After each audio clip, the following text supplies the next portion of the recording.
7 dekade më parë, në 1949, në darkë të Dibrës, në këto troje të burrave të mençur, të Imrisë, të Besës e Bujarisë, në zodhën e gjatë e të bukur e plot sukses, grupi folklorik i Darës Martire që bëri emër e zori vend denjësisht në fondin e kulturës sonë kombëtare.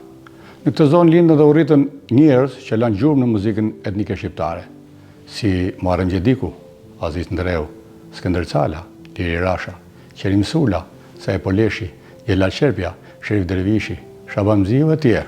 Dhe pikërisht këta burra simbol të Turqisë, Trimërisë e Mençurisë, Dibrane, do ta pakzonin ansamblin folklorik me emrin të signifikativ Kuvendi. Ka kaluar më shumë se një gjysmë shekulli dhe këngët e vallet e kësaj krahine kanë ushtruar e janë kërcyer jo vetëm në festivale kombëtare, por edhe në ato ndërkombëtare. Zaldara quhet djep i artistëve, mund të duket e çuditshme, madje edhe e pabesueshme, por ndryshe nga gjithë bota ku fëmijët linin duke e qarë në Zaldar të Dibrës, fëmijët linin duke kënduar. Është e bukur të jetosh e të thosh me këngë, por ky udhëtim i bukur dhe i gjatë nuk ka qenë i lehtë, përkundazi, ka qenë i vështirë sepse është dashur shumë punë, shumë lodhje e djersë, pasion, vullnet, përkushtim, përpjekje dhe këmbgulje. 76 vite më parë, vetëm disa vite pas lirimit të vendit dhe disa vite para krijimit të grupit Dibrës, me 30 qershor të vitit 1949, u krijuar nga Qazim Sherpja, grupi artistik i Zaldarës. Krijimi i këtij grupi ishte një nevojë shpirtërore e njerëzve që bornin nga tradita e zonës. Tregimet gojore thonë se Osman Musa i binte Çiftelisë dhe kërcente, por sigurisht ai nuk ishte i vetëm. Nana Aziz Ndreut, Vash Ndreu, ishte këngëtare e pasionuar. Dhe mund të përmendni Rapsodin Riza Poleshi, këngëtarë dhe instrumentistët Bajram dhe Gjemal Kaca, Mehmet Gjaferi, Isuf Topuzi, Bajtimori Gjevahire, Gjoka Cani, Neslie Sufa Qepja e shumë të tjerë që përmendi nuk po më kujtohen. Ndosen në kushte modeste, me mundësit kufizura, grupi artistik i Darës, që në fillimet e tij pati progres të shpejt dhe sukses të mëdha.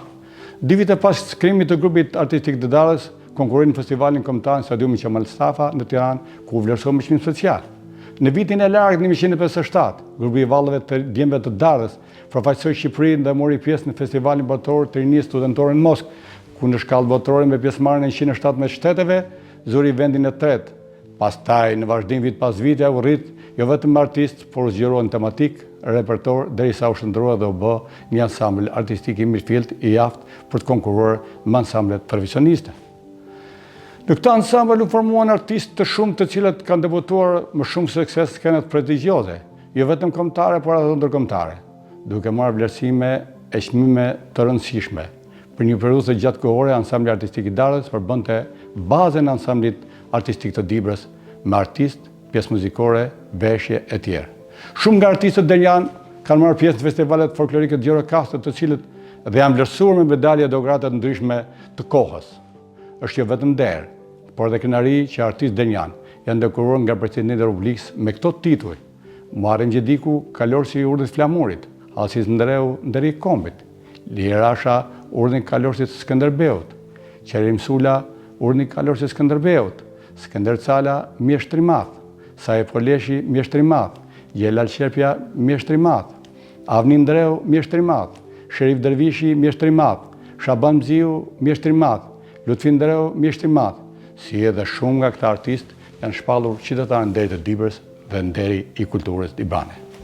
Sigurisht, në sukseset dhe arritjet e shkëlqyera të ansamblit Kuvendit Darës është mundi derisa dhe kontributi të gjithëve, por rol spikator dhe kryesor pati drejtuesi për shumë vite i këtij ansambli i ndjeri Gjelal Qepja, i cili shishtoshtë artisti Veli Varniqi, lokomotiva ansamblit të Darës padyshim është Gjelal Qepja, i cili për nga pasioni nuk kishte shok, për nga organizimi i kishte shok të rrallë, për nga talenti ishte gjithanshëm dhe i veçantë. Për nga përvoja dhe përkushtimi ishte bërë pikë reference dhe si barqi i folklorit dhe traditës së zonës, ai ishte enciklopedia gjallë. S'ka si shpjegohet ndryshe faktin që këtë vend ka aq shumë artistë në raport me numrin e popullsisë. Ndodh kështu jo vetëm për efektin e trashëgimisë historike, qendrestare ndar mikut, por edhe për efektin e trashëgimisë kulturore folklorike. Në Zaldar nuk ka shtëpi që nuk ka instrument popullor, qifteli, fyll, dajre, daull e tjerë. Janë me 10 muzikantë, instrumentistë, valltar, këngëtar popullor nga Zaldarda që me kontributin e tyre jo vetëm kanë dhënë shfaqje në Zaldar dhe Dibër, por edhe mbar Shqipërinë, madje edhe në skenat më prestigjioze të Amerikës dhe të Europës. duke falenderuar të gjithë artistët që performuan këto 76 vite. Bëj një apel për të rinjt dënjan që t'i bashkohen ansamblit Kovendi për ta çuar përpara këtë ansambël të ngritën me aq mund e djers këto 76 vite aktivitet. Përshëndetje dhe minjohje për secilin për jush dhe minjohje thellë për gjithë ata që debutuan këto 76 vite. Faleminderit.